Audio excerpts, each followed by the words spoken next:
Salam, belə bir misala baxaq. Qəbul sualıdır. 2023-cü ilin qəbul sualıdır. Deməli, burada nə deyir bizə? Deyir ki, bu tənliyin həlli var A-nın hansı qiymətlərində? Əslində, loqaritmanın cavabı hər şey ola bilər. Yəni, hər şey ola bilər. Mənfi sonsuz, müsbət sonsuzluq.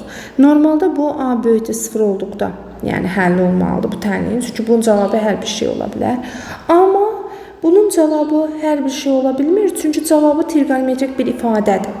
Trigonometrik ifadənin də cavabı onun aldığı qiymətlər aralığı var idi da, mənfi bir parçası olmalı idi. Amma bu hər ikisi olan trigonometrik funksiyadır. 2 sinus x plus kosinus x şəklində olan trigonometrik funksiyaların qiymətlər çoxluğunu tapanda demişdik ki, A sinus x üstəgəl çıx B kosinus x şəklində olan funksiyaların qiymətlər çoxluğu müsbət mənfi kök altı A kvadrat plus B kvadrat şəklinə tapılır. Yəni, ən böyüyü müsbətidir, ən kiçiyi də mənfisidir. İndi bizdə onda biz dediyimiz qaydaya əsasən yaza bilərik. Kök altda 2-nin kvadratı üstəgəl 1-in kvadratı. Çünki A 2-dir, B 1-dir burada. O da olar kökdə 5. Mənfisini tapsaq, 2-nin kvadratı üstəgəl 1-in kvadratı mənfi kökdə 5. Yəni, bu ifadəmizin qiymətlər çoxluğu mənfi kökdə 5 ilə kökdə 5 parçasıdır.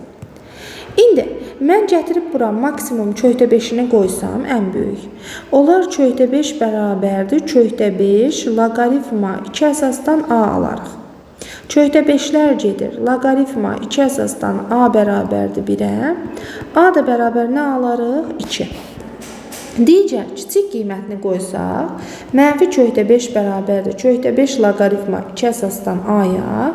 Kökdə 5-lər gedər. Loqaritma 2 əsasdan A mənfi 1 olar. A da bərabər olar 2-nin üstü mənfi 1, yəni 2-də 1. Yəni, bizim A-mız loqaritma 6 ifadəyə görə böyükdür, 0-dan olmalıdır. Və A-mız ən balaca həqiqətən də 2, ən böyükdə nə olur? Daha doğrusu, ən balaca 2-də 1, ən böyükdə nə olur? 2 olur. Yəni, A-mızın hansı qiymətlərində?